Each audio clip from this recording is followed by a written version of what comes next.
Hi friends, I am doctor Shalini Agarwal. I am a gynaecologist.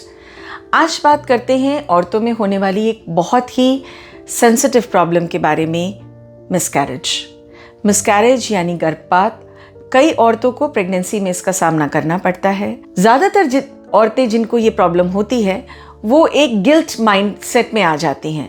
वो सोचने लगती हैं कि क्या ऐसा था जो उन्होंने किया जिसके कारण ये प्रॉब्लम हो गई, या कौन से प्रिकॉशंस नहीं लिए, क्या गलत खा लिया, क्या उठना बैठना किस तरीके से गलत हो गया।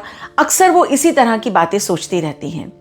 पर मैं आज ये बताना चाहती हूँ आपको कि ज़्यादातर केसेस में इस तरह की कोई भी दिक्कत नहीं होती। मोस्ट ऑफ द टाइम्स जिन भी केसेस में मिसकैरेज होता है, आप कुछ नहीं कर सकते थे जिसमें कि ये मिसकैरेज होने से बच जाता। ये एक नेचुरल प्रोसेस है प्रेगनेंसी का, लाइफ का, प्रकृति का, जिसमें एक अनहेल्दी प्रेगनेंसी को वो आगे बढ़ने नहीं देती। बट कुछ कॉजेज़ हैं जहां हम चीज़ों को बेहतर कर सकते हैं, बचा सकते हैं। तो आइए समझते हैं आज इसी वीडियो में कि क्या कॉजेज़ होते हैं प्रेगनेंसी के, क्या अर्ली वार्निंग सिम्टम्स होते हैं, कब आपको डॉक्टर से तुरंत मिलना चाहिए, और क्या आप ऐसा कर सकती हैं अपनी अगली प्रेगनेंसी में जिससे कि इस तरह की दिक्कत आपके साथ ना आए। तो सबसे पहले डिस्कस करते हैं रीजंस या कॉजेज़ मिसकैरेज होने के। मोस्ट ऑफ द टाइम्स जो कॉमनेस्ट कारण होता है मिसकैरेज होने का वो होता है क्रोमोसोमल प्रॉब्लम्स। क्रोमोसोमल प्रॉब्लम्स होने का मतलब है अनुवांशिक दिक्कतें जो कि बिल्कुल शुरू में ही, बिगिनिंग ऑफ प्रेगनेंसी या लाइफ की बिगिनिंग में ही हमारे अंदर आ जाती हैं, और उनके कारण इस तरह की प्रॉब्लम्स होने के चांसेस सबसे ज़्यादा होते हैं। जहाँ पे भी क्रोमोसोमल प्रॉब्लम्स होती हैं, अक्सर प्रकृति उस प्रेगनेंसी को आगे नहीं बढ़ने देती, क्योंकि ऐसे होने वाले बच्चे में कई तरह की प्रॉब्लम्स और काफ़ी सीरियस प्रॉब्लम्स आने के चांसेस रहते हैं। तो 50 to 60% of the times chromosomal problems is the reason. The second cause is hormonal problems like uncontrolled thyroid, uncontrolled diabetes, PCOD या अलग तरीके की और हार्मोनल प्रॉब्लम्स। लेकिन इनसे डरना नहीं है, क्योंकि यदि ये प्रॉब्लम्स कंट्रोल में आ जाती हैं, चाहे कंट्रोल दवाइयों के द्वारा हो या आपने कुछ लाइफस्टाइल मॉडिफिकेशन किए हों जिससे आपके ये सारी चीज़ें कंट्रोल में आ जाती हैं, तो बार बार इस तरह की दिक्कत नहीं आती। तीसरा कॉमन कारण है इन्फेक्शंस, जो कि वायरल इन्फेक्शंस भी हो सकते हैं, बैक्टीरियल इन्फेक्शंस भी होते हैं। लेकिन प्रेगनेंसी की शुरुआत में उतनी नन्ही सी प्रेगनेंसी, उतनी नन्ही सी जान उस तरीके का इन्फेक्शन झेल नहीं पाती, और मोस्ट ऑफ द इन्फेक्शंस ऐसे होते हैं जो आपके अंदर आते हैं और आकर चले जाते हैं। कई बार तो आपको पता तक नहीं चलता, क्योंकि कोल्ड है, सर्दी जुकाम है, हुआ होके चला गया। बड़े लोगों के यानी अडल्ट शरीर के लिए वो नुकसान नहीं कर पाया, परंतु गर्भ में पनपने वाली छोटी सी प्रेगनेंसी के लिए वो बहुत खतरनाक हो सकता है। The fourth common reason is uterus या सर्विक्स में होने वाली कुछ प्रॉब्लम्स, बनावटी खराबी, जैसे कि यूट्रस सही तरीके से बना नहीं है, उसकी शेप में कुछ गड़बड़ है, या बच्चेदानी का मुंह यानी कि जो सर्विक्स होता है वो बहुत स्ट्रॉन्ग नहीं है और प्रेगनेंसी को होल्ड नहीं कर पा रहा। इस तरह की प्रॉब्लम्स या फाइब्रॉइड्स जो कि बहुत बड़े बड़े अगर हों तो मिसकैरेज में रिजल्ट कर सकते हैं। And fifth is lifestyle factors. Lifestyle यानी कि आपका खान पान, आपका अलग अलग तरह की आदतें जैसे कि अल्कोहल, स्मोकिंग, मादक पदार्थों का प्रयोग करना, ये सारी चीज़ें ऐसी होती हैं जो कि मिसकैरेज में रिजल्ट कर सकती हैं। पर अच्छी बात यह है कि यदि हम इन चीज़ों को रोक देते हैं, ये सब नहीं करते, तो हमारी एक हेल्दी प्रेगनेंसी होने के चांसेस बहुत बढ़ जाते हैं। तो ये हैं वो कुछ कॉजेज़ जिसके कारण मिसकैरेज होता है। और आपने जैसे देखा, मोस्ट ऑफ द कॉजेज़ ऐसे होते हैं जो कि बार बार रिपीट नहीं होते।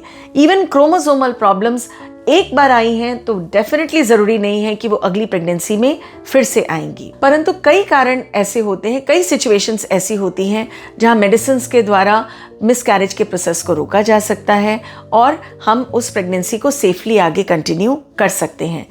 तो समझना ज़रूरी है कि क्या होते हुए अर्ली साइंस मिसकैरेज होने के। गर्भपात हो सकता है, ऐसा आपको कैसे पता चलेगा? तो वो अर्ली वार्निंग साइंस हैं ब्लीडिंग या स्पॉटिंग का होना, स्पेशली शुरुआत की प्रेगनेंसी के 3 महीनों में, पेन होना, नीचे के शरीर में दर्द होना, पेट में दर्द होना, पीठ में दर्द होना, एक भारीपन सा आना नीचे के शरीर में। तो ये कुछ ऐसे साइंस होते हैं जो कि गर्भपात की निशानी हो सकते हैं। याद रखें, हर ब्लीडिंग और पेन का मतलब गर्भपात नहीं होता। हर ब्लीडिंग और पेन का मतलब ये नहीं है कि प्रेगनेंसी में दिक्कत आने वाली है, परंतु चेकअप भी साथ साथ में ज़रूरी है ताकि वो केसेस जिनमें प्रॉब्लम आ सकती है उनको सही समय पर ट्रीटमेंट दिया जा सके। अब एक बार अगर किसी के साथ ये चीज़ हो गई है, नेचुरली ये बहुत ही एक डिस्टर्बिंग फेज़ होता है किसी के लिए भी, उस औरत के लिए भी और साथ में सारी फैमिली के लिए भी ये बहुत ही मुश्किल फेज़ होता है। आप नहीं चाहते कि इस तरह की प्रॉब्लम दोबारा आपके साथ हो, तो आप क्या ऐसा करें जिससे कि अगली प्रेगनेंसी में ये दिक्कत आपके साथ नहीं आए। तो नेक्स्ट प्रेगनेंसी में सबसे ज़्यादा ज़रूरी है प्री कॉन्सेप्शनल काउंसलिंग, यानी कि बच्चे के ठहरने से पहले कम से कम आपको एक बार अपना चेकअप अपने डॉक्टर से ज़रूर कराना चाहिए और पिछले मिसकैरेज के बाद अगली प्रेगनेंसी तक मिनिमम 3 महीने का समय ज़रूर देना चाहिए। ऐसा इसलिए है जिससे कि जो ऐसे रीजंस थे, जैसे कि कोई इन्फेक्शन था या कोई हार्मोनल प्रॉब्लम थी, उनको ठीक होने का समय मिल सके, बॉडी रिकवर कर सके और फिर आप आराम से दोबारा प्रेग्नेंट हो सके और वो प्रेगनेंसी सही तरीके से चल सके। तो 3 महीने का गैप रखना ज़रूरी है और प्रेग्नेंट होने से दोबारा पहले प्री कॉन्सेप्शनल काउंसलिंग यानी अपने डॉक्टर से चेकअप करना बहुत ज़रूरी है। इसमें कई तरीके की चीज़ें चेक की जाती हैं। कुछ ऐसे रीजंस जिसके कारण बार बार गर्भपात हो सकता है, कहीं वो तो नहीं है। थायराइड की यदि प्रॉब्लम है तो वो कंट्रोल में है या नहीं है, शुगर्स यदि है तो कंट्रोल में नहीं है या नहीं है, ये सारी चीज़ें देखी जाती हैं। और साथ में ज़रूरी है फोलिक एसिड नाम के विटामिन का सेवन करना। ये एक ऐसा विटामिन है जो कि बच्चे में प्रॉब्लम्स आने से रोकता है। कई तरीके की स्ट्रक्चरल प्रॉब्लम्स जैसे कि दिमाग का ठीक से ना बनना, स्पाइन का ठीक से ना बनना, पेट का, आंतों का, हार्ट का, ये सारी जो फॉर्मेशन की प्रॉब्लम्स होती हैं जो कि शुरू के 3 महीने में ही बच्चे में बन जाते हैं ऑर्गन्स, ये उनको होने से रोकती हैं। परंतु इसके लिए ज़रूरी है कि फोलिक एसिड का सेवन तब किया जाए जब आप प्रेग्नेंट नहीं हैं, यानी कि प्रेग्नेंट होने से भी 3 महीने पहले आपको फोलिक एसिड का सेवन करना ज़रूरी है। साथ ही में लाइफस्टाइल चेंजेस बहुत ज़रूरी हैं। कोई भी स्मोकिंग, अल्कोहल, इस तरह की चीज़ों को अवॉइड करें। पैसिव स्मोकिंग भी उतनी ही खतरनाक है जितनी एक्टिव स्मोकिंग होती है। पैसिव स्मोकिंग का अर्थ होता है कि आप स्वयं सिगरेट नहीं ले रहे, लेकिन आपके सामने वाला यदि ले रहा है या आप उस रूम में जाती हैं जहाँ पे धुआं पहले से भरा हुआ है, पहले से कोई स्मोक करके गया है, तो वो स्मोक भी आपके लिए डेंजरस होता है। तो स्मोकिंग, अल्कोहल हमें प्रिवेंट करना है। वज़न सही रखना भी एक इम्पॉर्टेंट चीज़ है। देखा गया है कई तरह की स्टडीज़ में कि जिन लोगों का वज़न काफ़ी ज़्यादा होता है उनको मिसकैरेज की इश्यूज़ ज़्यादा आते हैं। तो ये है कुछ रीजंस कि गर्भपात क्यों होता है, कैसे आप उसे समय रहते डिटेक्ट कर सकते हैं और अपने डॉक्टर के पास जा सकते हैं, और क्या चीज़ें करें जिससे कि आपकी अगली प्रेगनेंसी हेल्दी रह सके। और लास्ट में एक संदेश मैं सब उन औरतों को ज़रूर देना चाहती हूँ जिनको कि कभी मिसकैरेज हुआ है कि प्लीज़ आप गिल्टी मत फील करिए। आपकी गलती नहीं है। बहुत सारे रीजंस होते हैं जिसके कारण मिसकैरेज होते हैं जिनमें आपका हाथ नहीं होता।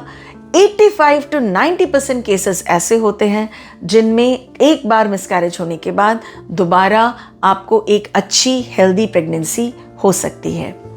आशा करती हूँ कि ये वीडियो आपके लिए फ़ायदेमंद रहा होगा।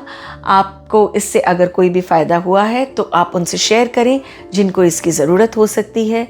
Please do like and comment upon what else do you want to listen to, और क्या आप सुनना चाहेंगे जिससे कि मैं doctor Shalini Agarwal, Aaradhya mother and child care से आपको इस तरह के एजुकेटिव, इंफॉर्मेटिव और साइंटिफिकली करेक्ट वीडियोज़ लेकर आती रहूं और आप हेल्दी और हैप्पी रह सकें। Thank you.